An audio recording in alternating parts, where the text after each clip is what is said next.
আমরা এর আগের ভিডিওতে সর্বশেষ এই রিসাইজ টপিকটাকে নিয়ে আলোচনা করছিলাম। তো এবার দেখতে পাচ্ছেন এইটার নিচে আরও একটি নতুন টপিক আছে, আর সেটির নাম হচ্ছে স্ক্রোল বিহেভিয়ার। আর এটার মধ্যে দেখতে পাচ্ছেন জাস্ট দুইটা ক্লাস আছে, একটা হচ্ছে স্ক্রোল অটো যেটা হচ্ছে ডিফল্ট, এবং এটার নিচে আরও একটি ক্লাস আছে যেটির নাম হচ্ছে স্ক্রোল স্মুথ। তো এই স্ক্রোল স্মুথটা হচ্ছে অনেক ইন্টারেস্টিং একটা ক্লাস, যেটা আমাদের অনেক সময় কাজে লেগে যায় যখন আমরা সিঙ্গেল পেজ অ্যাপ্লিকেশন বানাই, মানে একটা পেজের যদি আমরা ওয়েবসাইট বানাই তখন আমাদের এই ক্লাসটা অনেক হেল্প করে। কিভাবে হেল্প করে চলেন আমরা প্র্যাকটিক্যালি দেখে নেই। তো ধরেন এখান থেকে হচ্ছে আমি এর আগের ভিডিওর কাজগুলোকে রিমুভ করলাম। তো এবার আমি প্রথমে যে কাজটা করতে পারি, একটা সেকশন নামে ট্যাগ নিতে পারি, যেহেতু আমি একটা সেকশন বানাইতে চাইতেছি। তো আমি একটা সেকশন নামে ট্যাগ নিয়ে নিলাম, দেখতে পাচ্ছেন। এবার এই ট্যাগের মধ্যে হচ্ছে আমি একটা ডিপ তৈরি করতে পারি। তো আমি একটা ডিপ তৈরি করলাম। এবার আমি এই ডিপের মধ্যে কিছু একটা তৈরি করতে পারি, ধরেন একটা এইচআর নামের ট্যাগ নিলাম, আর এটার মধ্যে আমি কিছু একটা লিখতে পারি যে হোম, ঠিক আছে। এবং এই টেক্সটটাকে আমি একটু বড় দেখাইতে চাইতেছি, এই জন্য আমি লিখতে পারি যে টেক্সটটা হয়ে যাবে, ধরেন আমরা দিতে পারি এটা হয়ে যাবে 5 পিক্সেল, এই টাইপের কিছু একটা। আর আমরা যদি আউটপুটটাকে দেখে আসি তাহলে দেখতে পাচ্ছেন যে এই টাইপের একটা জিনিস কিন্তু আমাদের সামনে চলে আসছে। আচ্ছা, এবার এইটার নিচে আমি একটা পি ট্যাগ তৈরি করতে পারি। এই পি ট্যাগের মধ্যে হচ্ছে আমি কিছু কন্টেন্ট নিতে পারি, যেটা হতে পারে 500 ওয়ার্ডের মতো। লরেম ইপসাম থেকে কিছু ডামি টেক্সট আমি নিলাম। তো আমি কিবোর্ডের এন্টার বাটনে ক্লিক করলে এখানে কিন্তু আমাকে 500 ওয়ার্ডের কিছু টেক্সট কিন্তু আমাকে এখানে দিয়ে দিল। এবার আমি যদি এখানে যাই তাহলে দেখতে পাচ্ছেন এইরকম একটা সেকশন বা একটা ডিপ কিন্তু আমাদের সামনে তৈরি করা হয়ে গেছে। আচ্ছা, তো এবার আমি আরেকটা কাজ করতে পারি। এই যে আমাদের এই জিনিসটা যে আছে, এই জিনিসটা কিন্তু হচ্ছে বাই ডিফল্টভাবে লেফটের দিকে আছে টেক্সটের অ্যালাইনটা। তো আমি এই ডিভের মধ্যে গিয়ে বলতে পারি যে ডিপ, তোমার প্যাটের মধ্যে যতগুলা কন্টেন্ট আছে, যতগুলা ট্যাগ আছে, সবগুলার তুমি কি করবা, টেক্সটের অ্যালাইনটাকে তুমি সেন্টারে করে দিবা, যাতে করে এগুলো মাঝখানে থাকে। দেখতে পাচ্ছেন এগুলো কিন্তু মাঝখানে চলে আসছে। এবার আমি আরও একটি কাজ করতে পারি, আমি এই ডিপকে বলতে পারি যে ডিপ তোমার একটা ব্যাকগ্রাউন্ড কালার হবে, এবং ব্যাকগ্রাউন্ড কালারটা হবে ধরেন ইন্ডিগো কালার। ইন্ডিগোর হচ্ছে এখান থেকে আমি 600 এই টাইপের একটা কালার দিয়ে দিলাম, ঠিক আছে। তাহলে কিন্তু আমাদের জাস্ট একটা জিনিস হইল। এবার আমি এইটার নিচে যাব, এই যে ডিপটা যে আমরা তৈরি করছি, এই ডিপটাকে আমি সিলেক্ট করে কিবোর্ডের অল্টার শিফট ডাউনের বাটনে ক্লিক করলাম, এইটা আমার নিচের দিকে আরেকবার কপি হয়ে গেল। আর এবার আমি এই যে ডিপটা আমরা যদি যাই তাহলে দেখতে পাচ্ছেন এই জিনিস, একই জিনিস দুইবার চলে আসছে। তো আমি এখানে হোমটাকে না লিখে আমি লিখতে পারি যেটা হচ্ছে অ্যাবাউট কিছু একটা। আর এখানে হচ্ছে এটার কালারটাকে আমরা চেঞ্জ করে বলতে পারি যে এটা অরেঞ্জ কালার হয়ে যাবে, অরেঞ্জের 600। তাহলে আপনি দেখতে পাচ্ছেন, এই যে দেখতে পাচ্ছেন এখানে কিন্তু এটা একটু চেঞ্জ হয়েছে, এটা হচ্ছে একটা সেকশন, এটা হচ্ছে আলাদা আরেকটা সেকশন। তো এবার আমি একইভাবে আরেকটা কাজ করতে পারি। আচ্ছা, আমাদের এই যে এইটার উপরে নিচে হচ্ছে একটু প্যাডিং দিতে পারি। সো আমাদের এই যে H1 ট্যাগের মধ্যে গিয়ে ক্লাসের মধ্যে গিয়ে বলতে পারি PY, খাড়াখাড়িভাবে হচ্ছে আমি চাইতেছি এখান থেকে, ধরেন এখান থেকে হচ্ছে আমি 16 মতো চাইতেছি। তাহলে কিন্তু আমি জাস্ট এইটাতে ইউজ করছি, এইটাতে পাইছে, কিন্তু আমি এইটাতে ইউজ করি নাই, যার কারণে পায় নাই। তো আমি কি করতে পারি, এই অ্যাবাউটের মধ্যে গিয়েও বলতে পারি যে PY, এটাও হয়ে যাবে 16 মতো কিছু একটা। তাহলে এইখানেও একটা প্যাডিং কিন্তু পাইছে। তাহলে দেখতে পাচ্ছেন দুইটা সেকশন কিন্তু আমরা ধরে তৈরি করছি, একটা সেকশনের মধ্যে দুইটা বাক্স আমরা তৈরি করছি, এরকম আপনি চিন্তা করতে পারেন। তো এটা গেল। এবার আমি এই জিনিসটাকে আরও একবার সিলেক্ট করে নিচের দিকে কপি করলাম। কপি করার পর এইটার ব্যাকগ্রাউন্ড কালারটাকে আমি অন্য একটা কালার দিতে পারি, ধরেন আমি ব্লু কালার দিয়ে দিলাম, ব্লুর 600। আর এখানে কিছু একটা লিখতে পারি যে এটা হচ্ছে ধরেন প্রোডাক্টস কিছু একটা। আর আমি যদি এখানে যাই তাহলে এটার নিচে আরেকটা নতুন সেকশন কিন্তু চলে আসছে। আচ্ছা, এবার আমি একইভাবে এই জিনিসটাকে আরও একবার কপি করব, করার পর আমি এখানে বলতে পারি এটার একটা ব্যাকগ্রাউন্ড কালার হবে, যেটা হচ্ছে ধরেন স্লট কালারটা, স্লটের 600 এইরকম একটা হবে। তো এই ধরনের চলে আসছে। এবার আমি এটার নিচে এটাকে আরও একবার কপি করব, কপি করে হচ্ছে আমি বলতে পারি এটার রেডের 600 হবে। তাহলে কিন্তু এটার নিচে আমরা আরও একটি সেকশন পাইতেছি। তাহলে দেখেন এখানে কিন্তু আমাদের অনেকগুলো সেকশন হয়ে গেছে, একটা হচ্ছে হোম, অ্যাবাউট, প্রোডাক্টস, এবং এটা নিচে আচ্ছা প্রোডাক্টস আমরা আরও কয়েকবার করছি। তো আমি এখানে এটা প্রোডাক্টস থাকবে, এখানে আমি বলতে পারি যে এটা হচ্ছে গ্যালারি কিছু একটা, আর এখানে আমরা বলতে পারি যে এটা হচ্ছে কন্ট্যাক্ট, ঠিক আছে। তাহলে কিন্তু এগুলো চেঞ্জ হয়ে যাবে। দেখতে পাচ্ছেন এই টাইপের জিনিস কিন্তু আমাদের সামনে চলে আসছে। তো আপনি চিন্তা করতে পারেন যে আমরা একটা সিঙ্গেল পেজ অ্যাপ্লিকেশন বানাইতেছি, একটা পেজের মধ্যে আমরা একটা ওয়েবসাইট বানাইতেছি, এরকম আপনি চিন্তা করতে পারেন। আচ্ছা, তো এবার আমি আরেকটা কাজ করতে পারি, এই সেকশনের উপরে গিয়ে হচ্ছে আমি একটা নেভিগেশন বানাইতে পারি, একটা সিম্পল নেভিগেশন। এই জন্য আমি একটা ন্যাব নামের ট্যাগ নিতে পারি, আর এটার মধ্যে ইমেল তৈরি করতে পারি, ইমেলের মধ্যে হচ্ছে অ্যালাই তৈরি করতে পারি, অ্যালাইয়ের মধ্যে একটা অ্যাঙ্কর ট্যাগ তৈরি করতে পারি। আবার তো কোনো লিঙ্ক সেট করব না, এই জন্য হচ্ছে আমি হ্যাশ দিয়ে রাখলাম। আর এটার মধ্যে কিছু একটা লিখতে পারি যে হুম, এটাকে আমি কপি করলাম লাইনটাকে, এটাকে লিখতে পারি যে অ্যাবাউট, কপি করলাম, এটা হচ্ছে আমাদের প্রোডাক্টস, ঠিক আছে। আমি এটাকে হচ্ছে আরেকবার কপি করলাম, এটা হচ্ছে গ্যালারি, তারপর এই লাইনটাকে আমি আরেকবার কপি করলাম, এটা হচ্ছে আমাদের কন্ট্যাক্ট। তাহলে এখানে দেখতে পাচ্ছেন কয়টা লিঙ্ক হয়েছে, একটা, দুইটা, তিনটা, চারটা, পাঁচটা লিঙ্ক হয়েছে। আর আমরা এখানে সেকশন কয়টা বানাইছি, একটা সেকশন, দুইটা সেকশন, তিনটা সেকশন, চারটা সেকশন, পাঁচটা সেকশন, একদম কিন্তু পারফেক্টভাবে আমরা এই জিনিসটাকে করতে পারছি।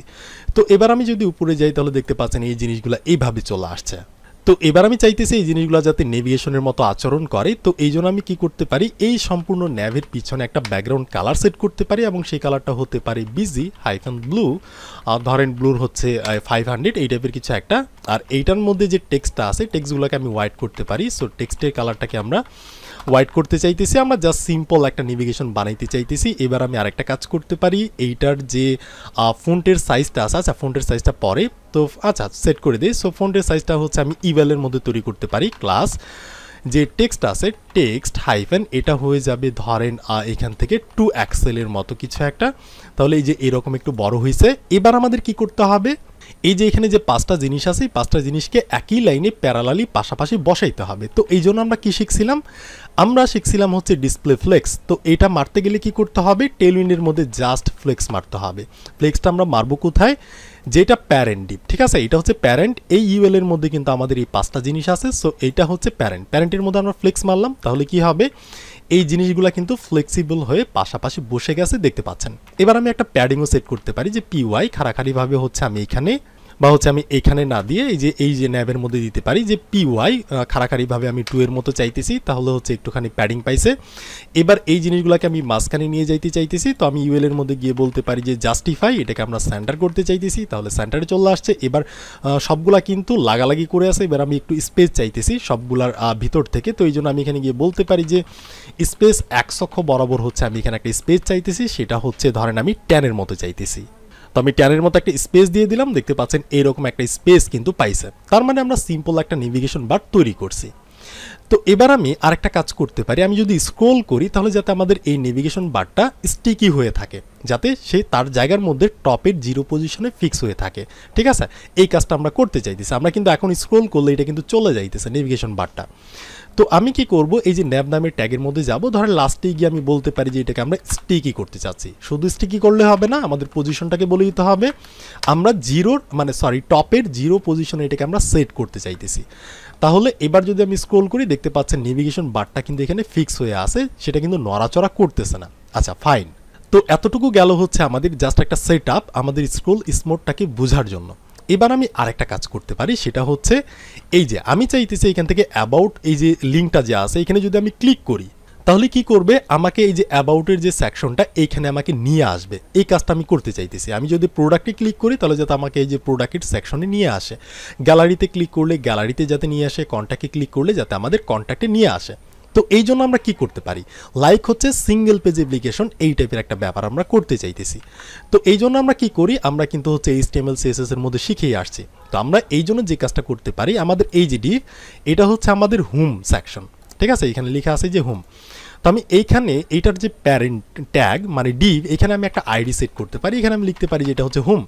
তো আমি এই জিনিসটাকে এখান থেকে কপি করে আমাদের লিঙ্কটা যে আছে না, লিঙ্কের যে অ্যাঙ্কর ট্যাগ, এই যে হোমের যে অ্যাঙ্কর ট্যাগ, এইখানে আমি হ্যাশের পরে গিয়ে বলবো যে হোম। হ্যাশটা কিন্তু আমাদের রাখতে হবে, রিমুভ করলে কিন্তু হবে না, কারণ এটা হচ্ছে একটা আইডি। সো আইডির কি করতে হয়, প্রথমে কিন্তু আমাদের হ্যাশটাকে রাখতে হয়, তারপর আমাদের তার নামটাকে সেট করতে হয়। তাহলে একটা ইউআরএল কিন্তু আমরা সেট করছি। এবার আমরা চাইতেছি যদি অ্যাবাউট বাটনে বা ইউআরএল এ ক্লিক করা হয় তখন আমাদের কোথায় নিয়ে যাবে, এই যে অ্যাবাউট নামের যে সেকশন, এই যে অ্যাবাউট, এইটার মধ্যে নিয়ে যাবে। তো আমি এখানে একটা আইডি সেট করতে পারি, এটা লিখতে পারি যে অ্যাবাউট। তো এটাকে আমি কপি করলাম, এখান থেকে কপি করে আমি এখানে গিয়ে হ্যাশের পরে এটাকে পেস্ট করব। হ্যাশটাকে কিন্তু আমি কাটবো না, আমি বারবার বলতেছি। তো একইভাবে হচ্ছে আমি এইখানে এই যে প্রোডাক্টের যে হচ্ছে এই যে ডিপটা আছে, ডিপের মধ্যে আমি আইডি দিয়ে বলতে পারি যে এটা হচ্ছে প্রোডাক্ট, ঠিক আছে। এটাকে আমি এখান থেকে কপি করব, কপি করে আমি এখানে এটার পরে পেস্ট করে দেব। একইভাবে এটার নিচে গিয়ে দেখব যে গ্যালারি নামের একটা সেকশন আছে, এখানে গিয়ে আমি আইডি নিয়ে বলতে পারি যে এটা হচ্ছে গ্যালারি। ঠিক আছে। আর এই গ্যালারিটাকে আমরা এখান থেকে কপি করে এই যে গ্যালারির যে ইউআরএল এখানে আমি পেস্ট করব।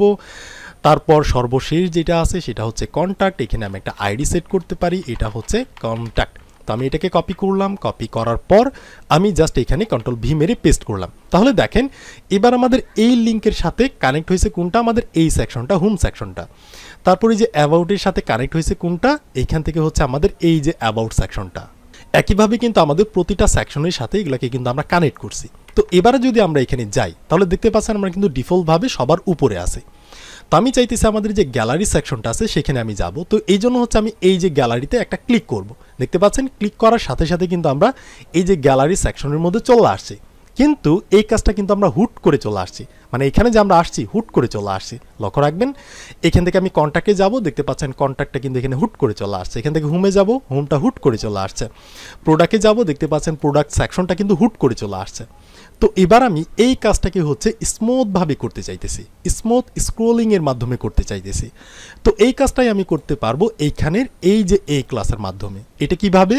তো এইখানে কিন্তু তারা এক্সাম্পল দেখাইছে। এই ক্লাসটাকে আমাদের ব্যবহার করতে হবে আমাদের যে এইচটিএমএল ফাইল আছে সেই এইচটিএমএল ফাইলের মধ্যে এইচটিএমএল নামের যে ট্যাগটা আছে সেখানে যদি আমরা এই ক্লাসটাকে দিয়ে দেই তাহলেই কিন্তু হচ্ছে স্মুথ স্ক্রোলিং কাজটা করবে। সো আমি কী করবো, আমি এখান থেকে যাব, গিয়ে হচ্ছে আমি উপরের দিকে যাবো। এই যে বডিতে দিলে কিন্তু হবে না, আমি একটু পরেই দেখাবো কেন হবে না। এখান থেকে দেখেন এই যে এইচটিএমএল, আমাদের সম্পূর্ণ ডকুমেন্ট কিন্তু আমাদের এইচটিএমএল ট্যাগের মধ্যে আছে। আমাদের এইচটিএমএলটা হচ্ছে সবার প্যারেন্ট। সো আমি যদি নিচের দিকে যাই তাহলে কিন্তু আপনি দেখতে পাচ্ছেন এই যে এটার ক্লোজিং ট্যাগ এখানে সবার শেষে এবং সবার উপরের যে ওপেনিং ট্যাগটা সেই ট্যাগের মধ্যে গিয়ে হচ্ছে আমরা এখানে একটা স্পেস দিয়ে বলতে পারি ক্লাস দিয়ে যে এটাকে কী হবে, এটা হচ্ছে স্ক্রোল, সরি এখান থেকে স্ক্রোল, এটা হচ্ছে স্মুথ হবে। ঠিক আছে, স্ক্রোলটা স্মুথ হবে। জাস্ট এই একটাই ক্লাস, এই ক্লাসটা দিয়ে যদি এবার আমরা এখানে যাই, এবার যদি আমি ক্লিক করি, আমি হোমে যাইতে চাইতেছি, ক্লিক করলাম, দেখতে পাচ্ছেন স্মুথভাবে কিন্তু গেছে। এখান থেকে আমি অ্যাবাউটে যাব, স্মুথভাবে গেছে। এখান থেকে প্রোডাক্ট স্মুথ, এখান থেকে কন্ট্যাক্ট স্মুথ, এখান থেকে আবারও হোম স্মুথ, এখান থেকে গ্যালারি, দেখতে পাচ্ছেন স্ক্রোল করে করে মানে স্মুথ একটা স্ক্রোলিংয়ের মাধ্যমে কিন্তু যাইতেছে। এবার কিন্তু হুট করে হইতেছে না। আমি যদি এখান থেকে এই ক্লাসটাকে না দিতাম তাহলে কিন্তু এটা হুট করে হইতো, দেখতে পারবেন। এবার যদি আমি ক্লিক করি দেখতে পাচ্ছেন হুট করে কিন্তু যাইতেছে। তো এই কাজটাকে যদি আমরা স্মুথভাবে করতে চাই আমরা জাস্ট এই ক্লাসটাকে দিয়ে দিব, তাহলেই কিন্তু এটা স্মুথভাবে হবে। তো এই ক্লাসটা আমরা ব্যবহার করি কখন, যখন আমরা single page one page application তৈরি করি, একটা পেজের ওয়েবসাইট যখন আমরা তৈরি করি তখন হচ্ছে আমরা এই ক্লাসটাকে ব্যবহার করি খুব বেশি। এটা দেখতে অনেকটা ভালো লাগে। সো দেখতে পাচ্ছেন এবার ধরেন কোনো কারণে যদি আমি এই ক্লাসটাকে এইখান থেকে কন্ট্রোল এক্স মেরে কাট করে আমি যদি বডিতে দিই, আমাদের এইখানে যতগুলো জিনিস আছে এই সকল জিনিস কিন্তু আমাদের এই বডির মধ্যেই আছে। আমরা যদি বডিতে দিই তাহলে কি কাজ করবে না? না। আমি যদি এখানে দেই পেস্ট করি বা আমি যদি ক্লাস টাইপও করতে পারি যে এটা হচ্ছে স্ক্রোল, এটা হচ্ছে স্মুথ, তাহলে দেখতে পারবেন এবার কিন্তু কাজ করবে না। আমি যদি এখানে যাই, এবার যদি আমি ক্লিক করি এখানে প্রোডাক্টসে, তাহলে দেখতে পাচ্ছেন এটা কিন্তু হুট করে যাইতেছে, আমাদের এই ক্লাসটা কিন্তু কাজ করতেছে না। তো আমি আগেই বলছি এই ক্লাসটা কাজ করবে কোথায়, এইচটিএমএল ট্যাগটা যেখানে আছে সেই ট্যাগের উপরেই এই ক্লাসটা কাজ করবে, বাইরে কোথাও করবে না। এবার আপনার যদি কোনো কারণে প্রয়োজন হয় যে আপনি নির্দিষ্টভাবে স্পেসিফিক কোনো একটা ডিভের মধ্যে এই কাজটাকে আপনি করাইতে চাইতেছেন, তখন আপনি কিভাবে করবেন? এটা তো এইচটিএমএল ট্যাগ ছাড়া হয় না, তো আপনি সেটাও করতে পারেন। ধরেন আমি এখান থেকে এটাকে রিমুভ করলাম, আপনি চাইলে বডির মধ্যেও করাইতে পারেন, তবে আমি যদি একটা ডিভের মধ্যে করাইতে চাই, সো আমি এই যে ওভারঅল জিনিসটা আছে এই ওভারঅল জিনিসটাকে এখান থেকে আমি সিলেক্ট করে আমি কন্ট্রোল এক্স মেরে কাট করলাম। কাট করার পর দেখতে পাচ্ছেন আমার বডির মধ্যে কিন্তু আর কিছু নাই। ওয়েল, এবার আমি কি করব, একটা ডিভ তৈরি করব। এবার এই ডিভের মধ্যে আমি জাস্ট যেটাকে কন্ট্রোল এক্স মেরে কাট করছি এটাকে আমি জাস্ট কন্ট্রোল ভি মেরে পেস্ট করলাম। তাহলে দেখতে পাচ্ছেন আমাদের নেভিগেশন বার এবং আমাদের সেকশন এই সব কিছু কার মধ্যে আছে, এই ডিভের মধ্যে আছে। এবার আমি এই ডিভের মধ্যে একটা ক্লাস দিয়ে যদি বলি যে স্ক্রোল স্মুথ, তাহলেও কিন্তু কাজ করবে না। আমি যদি যাই এখানে ক্লিক করি দেখতে পাচ্ছেন কাজ কিন্তু করতেছে না, কিন্তু আমাদের কাজ করাইতে হবে। তো আমরা এই কাজটাকে কিভাবে করাবো? এই কাজটাকে করাইতে গেলে আমাদের যেটা করতে হবে, আমাদের এই ডিভের মধ্যে ফিক্স একটা হাইট সেট করতে হবে। হাইটটা আমরা এই জন্যই সেট করব যাতে করে একটা স্ক্রোল বার আসে। যদি স্ক্রোল বারটা না আসে তাহলে কিন্তু আমাদের এই স্ক্রোল স্মুথটা কাজ করবে না। তো ধরেন এই জন্য আমি যে কাজটা করতে পারি, আমি এটার একটা ইচ্ছা মতো একটা হাইট সেট করতে পারি। সেটা হতে পারে ধরেন এখান থেকে 500 পিক্সেলের মতো কিছু একটা। তো 500 পিক্সেলের একটা হাইট আমি সেট করলাম। এবার আমি যদি এখানে যাই তাহলে কিন্তু আমরা হাইটটা দেখতে পারবো না। আমি কি করতে পারি, আমি এখানে একটা বর্ডার সেট করতে পারি। বর্ডারটা মোটা হবে 4 এর মতো, আর বর্ডারের যে কালার সেটা হবে রেড কালার, রেডের হচ্ছে এখান থেকে 800। তাহলে কিন্তু আমরা এই যে কর্নার দিয়ে কিন্তু আমরা দেখতে পারতেছি এই যে বর্ডারটা কিন্তু যে এতটুক পর্যন্ত চলে আসছে, বাট এইটার পিছনে চলে আসছে। আচ্ছা, তো এবার আমি যে কাজটা করতে পারি, আমি জাস্ট এটাকে রিমুভ করতে পারি, বর্ডারটা আমাদের লাগবে না। তো এবার আমি আরেকটা কাজ করতে পারি, এই যে আমাদের জিনিসটা আছে এটা কিন্তু আমাদের হাইটটাকে ওভারফ্লো করে কিন্তু বাইরের দিকে চলে আসছে, কারণ এখানে অনেকগুলা কন্টেন্ট আছে। তো আমি কি করতে পারি, আমি এখানে বলতে পারি যে কন্টেন্ট তোমরা কি করবা, তোমাদের যে এই প্যারেন্ট ডিপটা আছে, এই যে 500 পিক্সেল হাইটের যে ডিপ, এইটার ভিতরেই তোমরা থাকবা, এইটার বাইরে তোমরা ওভারফ্লো করে যাবা না। তো এই জন্য আমরা কি করতে পারি, আমরা কিন্তু শিখছিলাম, আমরা লিখতে পারি ওভারফ্লো হিডেন। তাহলে কি হবে, এই যে এই জিনিসগুলা মানে বাইরে যে জিনিসগুলো গেছিল এগুলা কিন্তু এবার ওভারফ্লো হিডেন হয়ে গেছে, আর বাকিটুকু এখানে দেখাইতেছে। কিন্তু এখানে কিন্তু কোনো স্ক্রোল বার নাই, বাট আমি এখানে একটা স্ক্রোল বার চাইতেছি। তো এই জন্য আমি কি করতে পারি, এই জন্য হচ্ছে আমি ওভারফ্লো অটো করতে পারি, তাহলেই কিন্তু এখানে একটা স্ক্রোল বার চলে আসছে, আমরা কিন্তু দেখতে পারতেছি টেনে টেনে। এই যে এখানে কিন্তু আমাদের সবগুলা সেকশনই কিন্তু আছে। ওকে ফাইন, যেহেতু আমাদের একটা স্ক্রোল বার চলে আসছে, এবার কিন্তু আমাদের সেটা কাজ করবে। তো এবার আমি গিয়ে যদি বলি যে স্ক্রোল তারপর হচ্ছে হাইফেন স্মুথ, এইটাকে আমি দিতে চাইতেছি, এইবার কিন্তু খুব সুন্দরভাবে কাজ করবে। দেখতে পাচ্ছেন আমরা হোমে আসি, তো আমি যদি এখান থেকে গ্যালারিতে যাইতে চাই, ক্লিক করলাম, দেখতে পাচ্ছেন স্মুথ স্ক্রোল হয়ে কিন্তু আমরা গ্যালারিতে চলে আসছি। এখান থেকে আমি কন্ট্যাক্টে যাব, দেখতে পাচ্ছেন কন্ট্যাক্ট, এই যে হোম, তারপর about, products, gallery, contact, home, দেখতে পাচ্ছেন এটা স্ক্রোল মানে স্মুথভাবে কিন্তু স্ক্রোল হইতেছে। তো আই হোপ আমি আপনাদের বোঝাতে পারছি যে এই ক্লাসটা কিভাবে কাজ করে। আর এই যে এটা দিলে হচ্ছে ডিফল্ট, এটা দিলেও যা না দিলেও তা, আমি এখানে গিয়ে বলতে পারি যে এটা হচ্ছে অটো। তাহলে কিন্তু ক্লিক করলাম, দেখতে পাচ্ছেন কোনো চেঞ্জেস কিন্তু এখানে আসে নাই, এটা কিন্তু স্মুথ হইতেছে না। তো আমাদের জাস্ট কি করতে হবে, স্মুথটাকে দিয়ে দিতে হবে, তাহলেই কিন্তু এটা স্মুথ হবে, দেখতে পাচ্ছেন। তো এই ক্লাসটা আমরা ব্যবহার করি কোথায়, আমি আবারও বলতেছি, যখন আমরা সিঙ্গেল পেজ অ্যাপ্লিকেশন বানাই, একটা পেজের ওয়েবসাইট বানাই, তখন আমাদের এটা খুব কাজে লাগে এবং আরও কিছু জায়গায় কাজে লাগে। সো আই হোপ আমি আপনাদের বোঝাতে পারছি যে এটা কিভাবে কাজ করে। তাহলে এই ভিডিওটা এতটুকুই থাকছে, এর পরের ভিডিওতে হচ্ছে আমরা আরও কিছু নতুন টপিক নিয়ে আলোচনা করব। তো দেখা হচ্ছে নেক্সট ভিডিওতে।